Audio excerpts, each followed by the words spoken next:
ታሪካችን የሚጀምረው በአባቷ ላይ በተከፈተው ምርመራ ምክንያት ሀብት ንብረቱ በሙሉ በታገደባት ዋናዋ ገጸ ባህሪያችን ጆዋን ላይ ሲሆን በዚህም የተነሳ ቪዛ ማግኘት ለእሷ ፈጽሞ የማይታሰብ ይሆንባታል። ይሁን እንጂ የእናቷን የመጨረሻ ምኞት ለማሳካት ወደ ውጭ ሀገር ሄዳ ለመማር ከፍተኛ ጉጉት ቢኖራትም አሁን ባለው አስገዳጅ ሁኔታ ምክንያት ያደገችበትን ከተማዋን ጥሎ ከመሰደድ ውጪ ሌላ አማራጭ አይኖራትም። ቆይ ከዛ በፊት አሁን ላይ 700 ሰብስክራይበር አለን። እቅዳችን በዚህ 90 ቀን ውስጥ 100,000 ሰብስክራይበር ለመግባት ነው። አንችልም? እንችላለን። ሰብስክራይብ አድርጉ። ይህንንም ተከትሎ በቤጂንግ ምንም አይነት ዘመድ ስለሌላት ከአበዳሪዎች እይታ ለመሰወር በማሰብ የአባቷ ጸሐፊ ልጅ ጂኒንግ ወደ ተባለች ከተማ ወደ አክስቷ ፌን ቤት ይዟት ይጓዛል። በሌላ በኩል ቤጂንግ መንደር ውስጥ ያልታሰበ ህውከት በመፈጠሩ ቀይና አረንጓዴ ጸጉር ያላቸው ሁለት ልጆች አንድን ሌባ እያሳደዱ ዋና ገጸ ባህሪያችንን ሚንግን ለእርዳታ ይጠሩታል። በተመሳሳይ ሰዓት እናቱም ዛሬ የአክስቱን ልጅ ከባቡር ጣቢያ ሄዶ መቀበል እንዳለበት ታስታውሰዋለች። በመሆኑም ሶስቱም ሊዮ የተባለውን ሌባ በጋራ እያሳደዱት ባለበት ሰዓት የመንገዱ መብራት ቀይ ስለሚሆን የጆዋን መኪና ይቆማል። በዚህም የተነሳ ጆዋን ከመኪናዋ ውስጥ ሆና ሶስት ልጆች አንድን ሰው ሲያሳድዱና ሲደበድቡ ትመለከታለች። ምንም እንኳን ሚንግ እየሞከረ የነበረው የመምህር ሱን ስልክ ከሌባው ሊዮ ለማስመለስ ቢሆንም ጆዋን ግን የጎዳና ላይ ወንበዴዎች እንደሆኑ በማሰብ ክፉኛ ትሳሳታለች። ይህንንም ተከትሎ አሁን ደግሞ እንዲህ አይነት ቦታ ነው መኖር ያለብኝ በሚል ከባድ ብስጭት ከመኪናዋ ስትወርድ ልጆቹም እሷን አይተው የአክስቱን ልጅ ልትሆን እንደምትችል ይነጋገራሉ።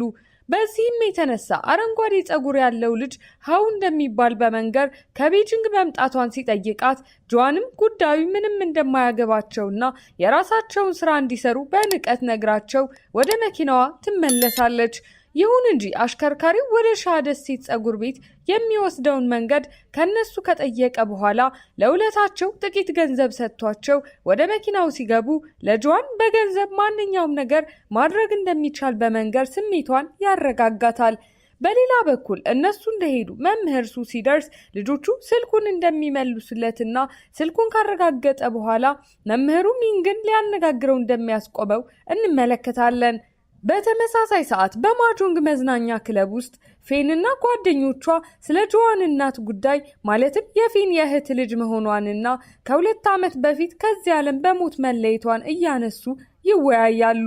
በተጨማሪም የጆዋን አባት ፌንን እንደ ቤተሰቡ አድርጎ የሚያያት በመሆኑ ሁሉም ሰው ጆዋንን በመንከባከብ የሚገኘው ገንዘብ የፌንን ዕዳ ለመክፈል ትልቅ አቅም እንደሚፈጥርላቸው በደስታ ይነጋገራሉ። ወደ ሚንግ ታሪክ ስንመለስ ከእሱ ንግግር እንደምንረዳው ሚንግ የሁለተኛ ደረጃ ተማሪ ሲሆን ላለፉት 2 ዓመታት ትምህርቱን አቋርጦ የስልክ ጥገና ስራ ላይ ተሰማርቷል። በዚህም የተነሳ እሱም ወደ ትምህርት ቤት ተመልሶ የዩኒቨርሲቲ መግቢያ ፈተናውን እንዲወስድ ይመክረዋል። ይሁን እንጂ ሚንግ ነጠላ እናቱን ለመደገፍ የአያቱን የእግር ሕክምና ለመክፈልና የቤተሰቡን ዕዳ ለማቃለል ሌት ተቀን እየታገለ መሆኑን ሱ ጠንቅቆ ያውቃል። በመሆኑም ሚንግ በቤተሰቡ ላይ ተጨማሪ ሸክም መሆን እንደማይፈልግ ቢረዳም ሱ ጥሩ ዩኒቨርሲቲ በመግባትና ስራ በመያዝ ይህንን ሁሉ በቀላሉ ማድረግ እንደሚችል በማስረዳት ሚንግ ጎበዝ ተማሪ ስለነበር ይህ ልዩ ችሎታውን እንዲባክን ባለመፈለግ አጥብቆ ይመክረዋል። ይህንንም ተከትሎ ሚንግ ግን ሊያም የእሱ ተማሪ እንደነበር በማስታወስ ከተመረቀ 2 ዓመት ቢሆነውም አሁንም ሌብነት ላይ መሆኑን በመግለጽ የእሱ ሀሳብ ይቃወማል። ይሁን እንጂ እሱም በእሱና በእርሱ መካከል ያለው ልዩነት እንደ ሰማይና ምድር መሆኑን በማስረዳት ደጋግሞ ይመክረዋል። እንዲሁም አስቦበት ውሳኔውን በስልክ እንዲነግረው በማሳሰብ ይለየዋል። ከጥቂት ጊዜ በኋላ ፌን ወደ ክለቡ በመምጣት የጆዋን መምጣት ለሁሉም በማብሰር ወዲያውኑ ለጆዋን ደማቅ አቀባበል ማድረግ ትጀምራለች። መኪናዋ ወደ ሰፈሩ እንደገባች ሁሉም ርችት በማፈንዳት ደስታቸውን ሲገልጹ ሚንግም በብስክሌት ይደርሳል። በዚህም የተነሳ አሽከርካሪው ከዚህ በፊት በስልክ ብቻ ከሚያውቃት ፌን ጋር በመገናኘት ጆዋን ከመኪናዋ ስትወርድ ፌን አጥብቃ በማቀፍ ለጎረቤቶቿ በኩራት ታስተዋውቃታለች።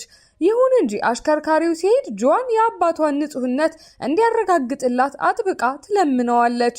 እሱ ከሄደ በኋላ በቀጥታ ወደ ሱቁ ትገባለች።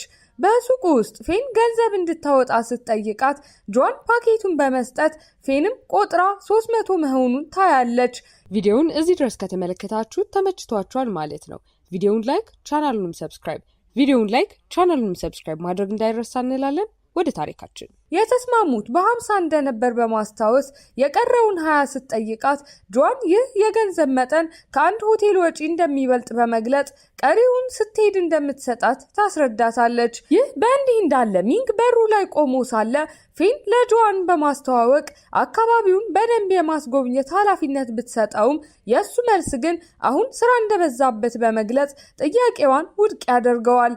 ይህንንም ተከትሎ ፌን ጆዋንን ወደ ላይኛው ፎቅ ሚንግ የስልክ ጥገና ወደሚያደርግበት ክፍል ትወስዳታለች። ሚንግ አልፎ አልፎ ብቻ ስለሚመጣ እዛው በምቾት እንድትቆይ በመንገር ክፍሉን እያሳየቻት 2 አልጋዎች እንዳሉትና በመሃል ደግሞ መጋረጃ ስላለ የሚያሳስብ ነገር እንደሌለ ትገልጽላታለች። ይሁን እንጂ ጆን ይህንን ስትሰማ ፊቷ በመለዋወጥ ሌላ ክፍል እንድትሰጣት ትጠይቃታለች። በመሆኑ ፌን እቃዎች ወደ ተሞላበት የራሷ ክፍል በመውሰድ አንዱን ክፍል እንድትመርጥ ነግራት ወደ ታች ትወርዳለች። ከዚያ ሚንግ ወደ ታች ሲወርድ ፌን ጆንን በጥሩ ሁኔታ እንዲከባከባት ታሳስበዋለች። ልክ እሷ በ8 ዓመቷ ከጆን እናት ጋር ለመኖር ስትሄድ እንደ ራሷ እህት ተንከባክባት እንደነበረው ሁሉ እሱም እንዲያደርግ ትመክረዋለች። በዚያው ቅጽበት ጆን ወደ ታች ወርዳ መጸዳጃ ቤቱ የት እንደሆነ ስትጠይቀው እሱም ወደ ውጪ ያመለከታት ያለ በቂ ምክንያት የአያቱን ክፍል እንዳትረብሽ ያስጠነቅቃታል። በተጨማሪም እርዳታ ከፈለገችም ሊደውልላት እንደሚችል ነግሯት ስልኩን ጠረጴዛው ላይ በመተው ይሄዳል። ጆን የሚንግን ክፍል በመምረጥ አልጋው ላይ ተኝታ እንቅልፍ ይወስዳታል። በዚህም የተነሳ በህልሟ እናቷን በማየት ጂኒንግ ውስጥ ከአክስቷ ጋር መኖሯን እንዲሁም የሚንግና የጓደኞቹ ጸጉር ቀለምና መጥፎ ባህሪ ፈጽሞ እንደማይመች ስትነግራት እናቷም ካጽናናቻት በኋላ ትሰወራለች። ጆንም በህልሟ እያለቀሰች ስትጠራት አይኗን ስትገልጽ ሚንግን ከፊቷ ታገኘዋለች። በዚህ ሁኔታ ሲያያት ትንሽ ቢጨነቅም ራስ መድረሱን ይነግራታል። ይሁን እንጂ እናቱም ከታች እየጠበቀቻት ቢሆንም ምግቡን ስላልወደደችው ምንም ሳትቀምስ ትቀራለች። በመቀጠልም ጆን ለፌን የቆይታዋን ሁኔታ የሚገልጽ የውል ወረቀት በመስጠት ፌንም ወዲያውኑ ትፈርምበታለች። ጆንም የደህንነቷ ሁኔታ በጥቂቱም ቢሆን አደጋ ላይ ከወደቀ ቀሪውን ገንዘብ ሳትከፍል እንደምትሄድ ትነግራታለች። ይሁን እንጂ ይህ ባህሪዋ ለሚንግ ፈጽሞ ስላልተዋጠለት ጆን ወደ ክፍሏ እንደተመለሰች ሚንግ እናቱን ኑሯቸው ከባድ ሆኖ ሳለ ይህችን የከተማ ልጅ እዚህ አምጥታ ማገልገል ምን እንዳስፈለጋት በማጉረምረም ይጠይቃታል። እናቱም ለዚህ ሁሉ ችግር የዳረጋቸው የአባቱ የቁማር ሱስ መሆኑን በማስረዳት የአያቱ የሕክምና ወጪና እዳቸው በእሱ የስልክ ጥገና ስራ ብቻ እንደማይሸፈን ትገልጽለታለች። በተጨማሪም ዛሬም ቢሆን ከነዚህ አበዳሪዎች ያዳናቸው የጆን 300 ዩዋን መሆኑን በማስታወስ ቀሪውን ዕዳ ከከፈሉ በኋላ ወደ ትምህርት ቤት ልትመልሰው እንደምትፈልግ ትነግረዋለች። እሱ ግን ምንም እንደማያስፈልግና ቤተሰቡን ራሱ መደገፍ እንደሚፈልግ ሲያሳውቃት ፌንም የጆዋንን ገንዘብ እንደ ብድር እንዲቆጥረውና ሁኔታቸው ሲሻሻል እንደሚመልሱላት በመንገር ታረጋጋዋለች። ይህ በእንዲህ እንዳለ ንግግራቸውን ከላይ ስትሰማ የነበረችው ጆን ወደ ታች ትወርዳለች። ልክ በዚያ ጊዜ መብራት በመጥፋቱ በፍጥነት ወደ ክፍሏ ሮጣ ለጓደኞቿ የቪዲዮ ጥሪ ታደርጋለች። በችኮላ በመምጣቷ ብዙ ዕቃ እንዳላመጣችና ላፕቶፑንም ትምህርት ቤት እንደረሳችው ስትነግራቸው እነሱም ለክፍል እንድትመዘገብ ነገውኑ በፖስታ እንደሚልኩላት ቃል ይገቡላታል። በዚህም የተነሳ ጆዋንም መብራት ከሚጠፋበት ከዚህ ቦታ ቶሎ ለመውጣት የንብረት ማረጋገጫዋን አዘጋጅተው እንዲጠብቋት በጥብቅ ታሳስባቸዋለች። በተጨማሪም ስለ አክስቷ ልጅ ሲጠይቋት ፈጽሞ እንደማይመችና የፀጉሩ ቀለም መጥፎ ሆኖ ባህሪው ደግሞ ከዚያ የባሰ እንደሆነ ትነግራቸዋለች። ይሁን እንጂ ሚንግ ሻማ ይዞ መጥቶ ይህንን ሁሉ ይሰማል። ጆዋንም እሱን ስታየው ወዲያውኑ ስልኳን ዘግታ ፊቷን አኮሳትራ ትሄዳለች። በቀጣዩ ትዕይንት እሱ ፊውዙን ጠግኖ መብራት ሲመለስ የትንኝ ማጥፊያ ወደ ክፍሉ ሲያመጣ ጆዋን ግን ጠረኑን ባለመውደድ ለምን የኤሌክትሪኩን እንደማይጠቀም ትጠይቀዋለች። እሱም እዚያ ብዙ ትንኝ ስላለ የኤሌክትሪኩ እንደማይችለውና ይሄኛው ግን በደንብ እንደሚሰራ በማስረዳት ይወጣል። በማታም ጆዋን ልትተኛ ስትል አምፖሉ ሲቃጠል ሚንግ ሊቀይረው ይመጣል። ጠረጴዛ ላይ ወጥቶ አዲሱን አምፖል እንድታቀብለው ሲጠይቃት እሷ ግን ወርዶ ራሱ መውሰድ አይችልም ወይ በማለት ትሞግተዋለች። በዚህም የተነሳ ሚንግ ፊቱን አኮሳትሮ ሲወርድ ጆዋንም እዚያ የምትቆየው ቢበዛ ለ1 ወር እንደሆነና ከዚያ በኋላ ወደ ውጭ እንደምትሄድ ትነግረዋለች። በተጨማሪም እስከዚያው ድረስ ቢችለውም ባይችለውም እሷ እንደዚሁ እንደምትቆይና ፈጽሞ እንደማትለወጥ ታሳውቃለች። አምፖሉን ከቀየረ በኋላ ሚንግም የሚፈልገው ያንን እንደሆነና በተቻለሽ ፍጥነት ከዚያ ሄደሽ ዳግም እንዳትመለሺ በማለት በቁጣ ይነግራታል። ጆዋን መጸዳጃ ቤቱ የት እንደሆነ ጠይቃ ስትሄድ ሁኔታውን አይታ በድንጋጤ ትዋጣለች። የዛገ ማሞቂያ ቆሻሻ ወለልና በሩ ላይ ትልቅ ቀዳዳ መኖሩን በማየት ስትታጠብ ማንም እንዳያያት አጥብቃ ትፈራለች። በዚህም የተነሳ ሚንግ መጋረጃውን መሳብ እንደምትችል ነግሯት ሊሄድ ሲል በዚህ የጋራ ሻምፑና ሳሙና እንዴት እንደምትታጠብና ጥሩ የፊት ማጽጃና የሰውነት ማጠቢያ እንደምትፈልግ ትጠይቀዋለች። ይሁን እንጂ የእሱን የተማረረ ፊት ስታይ ጉዳዩን በመተው ለ1 ወር እንደምትታገስ ነግራው በሩን ዘግታ ቀዳዳውን በፎጣ ትደፍነዋለች። ልትታጠብ እያጸዳች ሳለ አንድ ሰው ፎጣውን ነቅሎ ወደ ውስጥ ማየት ይጀምራል። በዚህም የተነሳ በድንጋጤ ስትጮህ ሚንግ ሮጦ ይመጣል። ትልቅ ትኋን እንዳለ ስትነግረው እሱ ግን በረጋ መንፈስ ትንሿን ትኋን አንስቶ ይጥላታል። ከታጠበች በኋላ በጣም ሙቀት ስለተሰማት ኤሲ እንዲገጥምላትና ግማሹን ወጪ እንደምትከፍል ትነግረዋለች። እሱ ግን ያንን ያህል ሀብታም ከሆነች በመንደሩ ላሉት ቤቶች ሁሉ ኤሲ እንድታስገጥምና ሁሉም ሰው እፎይታ እንዲያገኝ በፌዝ ይነግራታል። በማግስቱ ጠዋት የመንደሩ ሰዎች ስራቸውን ሲጀምሩ ጩኸቱ ጆዋንን ይቀሰቅሳታል። በጣም ስለተረበሸች ወደ በረንዳ ወጥታ ጩኸታቸውን እንዲያቆሙ አለበለዚያ ፖሊስ እንደምትጠራ በማስጠንቀቅ ወደ ታች ትወርዳለች። ይሁን እንጂ በደረጃው ላይ ተንሸራታ ስትወድቅ ጩኸቷን የሰማው ሚንግ ሮጦ ይመጣል። እሱንና እናቱ አንስተው ወንበር ላይ በማስቀመጥ ሁለቱም አይኖቿን ማበጣቸውን ያያሉ። ሌሊቱን ሙሉ ትንኝ ስትነክሳት ማደሯን የተረዳው ሚንግ በሳቅ ሲፈነዳ፣ ጆዋን ግን በጣም እያመማት እንደሆነና በደንብ ማየት እንዳልቻለች በህመም ታማርራለች። ፊን ወደ ክሊኒክ እንድትሄድ ብትነግራትም ጆዋን ግን በፒጃማ እንዴት እንደምትሄድ በመጨነቅ መታወቂያዋም ከላይ ክፍሏ ውስጥ መሆኑን ታስታውሳለች። ሚንግ ማንም ሰው ለእንደዚህ አይነት ነገር ትኩረት እንደማይሰጥ ቢነግራትም አሁን የፀሐይ መነጽር እንደሚያስፈልጋት ትናገራለች። ይህንንም ተከትሎ ይህንን ሁሉ ድራማዋን ያየው ሚንግ በፍጥነት አቅፏት ወደ ክሊኒክ ይወስዳታል። በክሊኒኩ ውስጥ ጆዋን ሐኪሙን የደም ምርመራ፣ የሲቲ ስካን እና ሁሉንም ነገር እንዲያደርግላት ትጠይቃለች። ሐኪሙ ግን አይኗን መርምሮ ቀኝ አይኗ ተኝታበት ስላደረች ማበጡንና የግራው ደግሞ ትንኝ ስለነከሳት መሆኑን በመግለጽ ምንም አይነት ምርመራ እንደማያስፈልግ ያሳውቃታል። በተጨማሪም የአይን ጠብታ ሰጥቷት አይኗን ደጋግማ እንዳታሽ ይመክራታል። እግሯንም አይቶ ይህ ትንሽ ጉዳት መሆኑንና አጥንቷ ደህና መሆኑን ያረጋግጥላታል። እሷ ግን እንዴት መድኃኒት እንደማይሰጣትና የኤክስሬይ ምርመራ እንደማታደርግ በማንሳት ደህና መሆኗን እንዴት እንደሚያውቁ በጥርጣሬ ትጠይቀዋለች። ሐኪሙም የሚያስጨንቅ ነገር እንደሌለና በቅባት እንደሚድን በማስረዳት ለጥቂት ቀናት ብዙ ከመራመድ እንድትቆጠብ ነግሯት መድኃኒቱንም ለሚንግ ይሰጠዋል። በተጨማሪም በየ12 ሰዓቱ ማሰሪያውን እንዲቀይርላትና ለአያቱም የ1 ወር መድኃኒት ይሰጠዋል። ሐኪሙም የእግሯን ቅባት ተሎ እንዲቀባላት በመንገር ሚንግ በጥንቃቄ ቀብቶ ሲያስርላት ጆዋንም ትኩር ብላ ትመለከተዋለች። ወደ ቤት ሲመለሱ ጆዋን በእግሯ መራመድ ስለማትችል በሚንግ ጀርባ ላይ ትወጣለች። የሰፈሩ አክስቶች ይህንን በማየት እርስ በእርስ በመተማማት ትናንት እንደዚያ ተውባ መታ ዛሬ ደግሞ በሚንግ ጀርባ ላይ ሆና ማየታቸውን ያወራሉ። በተጨማሪም ሌላኛዋ ያ ብቻ እንዳልሆነና ጧት የጮኸችው ጩኸት ፌንን እንዳስታወሳት በማንሳት ከእነሱ ጋር በደንብ መላመዷንና በቅርቡ የከተማ ልጅ መሆኗንም እንደማይታወቅ በሹክሹክታ ይነጋገራሉ። በቀጣዩ ትዕይንት ጆዋን ወደ ሳኖንግ ሬስቶራንት ሄዳ ለ2 ሰው የሚሆን የተመጣጠነ ምግብ ታዛለች። ምግቡ የባህር ምግቦችን ያካተተና በቀላሉ የሚታኘክ መሆን እንዳለበት ትነግረዋለች። ሳኖንግ መጀመሪያ ላይ ስራ እንደበዛበት ቢያማርርም ጆዋን የ1000 ዩዋን ቅድሚያ ክፍያ ስትሰጠው ወዲያውኑ ይስማማል። በዚህ ጊዜ ሚንግ ለአያቱ ምግብ ሊወስድ ሲመጣ ጆዋን ለራሷ ያዘዘች ይመስለዋል። ይሁን እንጂ ቤት ገብቶ ለአያቱ ምግቡን ሲሰጣቸው አሁን ብቻዋን እንዳልሆነችና የልጅ ልጇን ሙሉ በሙሉ እየተንከባከበቻት መሆኑን በደስታ ይነግሩታል። ከዚያም ሚንግ የመጸዳጃ ቤቱን ቀዳዳ ጠግኖ ጠንካራ ቁልፍ ይገጥምለታል።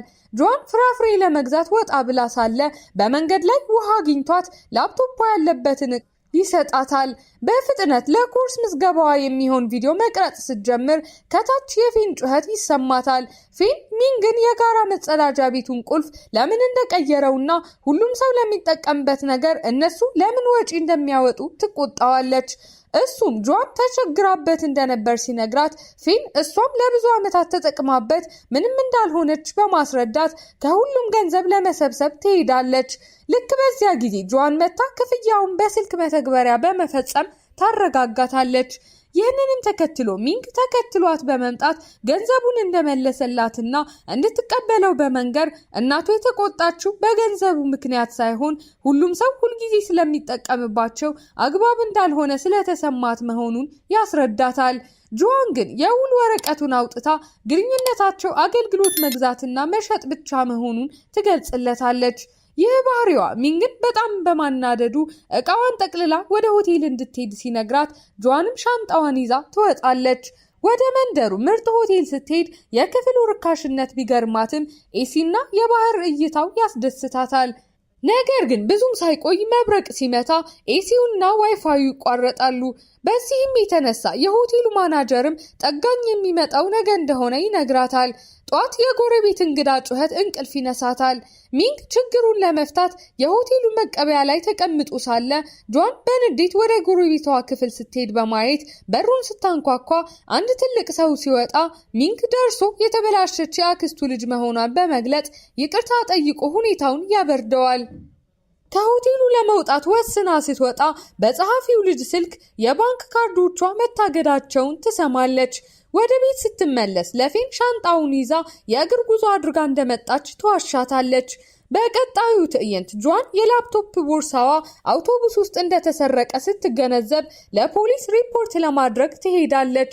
በሌላ በኩል ደግሞ ሚንግ የተሰረቁ ዕቃዎች አዘዋዋሪ ወደ ሆነው ወደ ያንግ መጋዘን ይሄዳል። በመጋዘኑ ውስጥ ያንግ 16,000 ዩዋን ዋጋ ቢጠይቀውም ሚንግ ግን ፖሊስ እንደሚያመጣበት በማስፈራራት ላፕቶፑን በ2,000 ዩዋን ብቻ አሳልፎ ይወስደዋል። ጆን ቤት ስትመለስ ላፕቶፑን በሰላም ታገኛለች። ሚንግም አሳዎቹን ሊመግብ ሲመጣ ጆን እጁ ላይ ያለውን ቁስል በማየት ላፕቶፑን ያመጣው እሱ መሆኑን ትረዳለች። ከዚያ ጊዜ ጀምሮ ለእሱ ያላት አመለካከት መቀየር ይጀምራል። የላፕቶፑ ቦርድ በተበላሸበት ወቅት አብረው ወደ ሻን ደሴት ሲጓዙ በስኩተር ስትሄድ ቀሚሷ አጭር በመሆኑ ሚንግ ሸሚዙን አውልቆ ወገቧ ላይ እንድታስረው ይሰጣታል። በዚህ መሃል በሁለቱ መካከል ጥልቅ የሆነ የአይን ልውውጥ ይፈጠራል። ወደ ቤት ሲመለሱ አያቱ ወድቀው አረፋ እየደፈቁ በማግኘቷ ጆን መድኃኒት ሰጥታ ታረጋጋቸዋለች። ለዚህ ውለታዋ ሚንግ ለክፍሏ ኤሲ ሲገጥምላት ጆንም የወደቀውን ብሎን ራሷን ስታ በመስጠት ታግዘዋለች። ማታ ፊን የጆንን ልብሶች አጥባ ስታሰጣና ስትሄድ የውስጥ ልብሷ ይሰረቃል። ሚንግ የጫማው ዱካ አይታ በቀጥታ ወደ ሊዮ ቤት በመሄድ ሌባው እሱ መሆኑን ካረጋገጠች በኋላ ጆንን ከረበሸ ዋጋውን እንደሚያገኝ ያስጠነቅቀዋል። ይህንንም ተከትሎ ሚንግ ጆንን ይዟት ወጥቶ አዳዲስ የውስጥ ልብሶች ይገዛላታል። ማታ በጎረቤት ሰርግ ላይ ጆን ደስ ብሏት ብዙ በመጠጣቷ የሰከረችው ጆንን ሚንግ ጃኬቱን አልብሶ በጀርባው አዝሎ ወደ ቤት ይወስዳታል። በመንገድ ላይ ጆን ከዚያ ስትሄድ መቼም እንደማትረሳውና ዳግም ከተገናኙ ጓደኛሞች እንደሚሆኑ በስካር መንፈስ ትነግረዋለች። የመሄጃዋ ጊዜ ሲደርስ ከዚያ ቦታ የተሻለ ትዝታዎች መሰብሰቧን ታምናለች። ወደ ቤጂንግ እንደምትሄድ ለሚንግ ስትነግረው ልቡ ቢሰበርም ደስታዋን ተጋርቶ ይሰናበታታል። በመንገድ ላይ የመጀመሪያ ቀን የተገናኙበትን የላቬንደር አበባ እያዩ ፎቶ ይነሳሉ።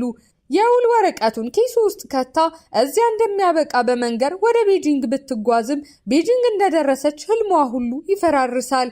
ጓደኛዋ ስለከዳቻትና የገንዘብ ችግሯ ሚስጥር ስለወጣ ዩኒቨርሲቲው ምዝገባዋን ይሰርዘዋል። በከባድ ዝናብ ውስጥ ደረጃ ላይ ተቀምጣ ስታለቅስ ድንገት ዝናቡ ሲያቆምና ቀና ስትል ሚንግ ጃንጥላ ይዞ በመቆም ውሉ አሁንም ለ15 ደቂቃዎች እንደሚሰራ በመግለጽ አጽናንቷት ወደ ቤጂንግ ሊመልሳት ይስማማሉ። ጂኒንግ ሲመለሱ ጆዋን ለ1 ዓመት እንደምትቆይ ትነግራቸዋለች። የፀጉር ቤቱን ገቢ ስታጣራ ትርፋማ መሆኑን በመረዳት የሱቁን አሰራር ለመቀየር አዲስ እቅድ በማውጣት ወጣት ደንበኞችን ለመሳብ ዘመናዊ የፀጉር ስታይሎችን ማስተዋወቅና ማስታወቂያ መስራት ትጀምራለች። ሚንግና ጓደኞቹ በማስታወቂያው ላይ ሞዴል ሆነው ሲሳተፉ የጆዋን እቅድ ተሳክቶ ሱቁ በደንበኞች ይሞላል። በዚህ መሃል ዜን የተባለው የቤጂንግ ጓደኛዋ ወደ ጂኒንግ መጥቶ ጆዋንን ይቅርታ በመጠየቅ ወደ ውጭ ሀገርም ሁሉንም ነገር አዘጋጅቶ ሊወስዳት መምጣቱን ይነግራታል። ሚንግ ይህንን ሲሰማ ቢደነግጥም ጆዋን እንድትቆይ ፍላጎቱን ይገልጽላታል። ዜን ጆዋንን ለማሳመን ለሚንግ 5000 ዩዋን በመስጠት በመካከላቸው ያለው ውጥረት በከፍተኛ ሁኔታ ያይላል።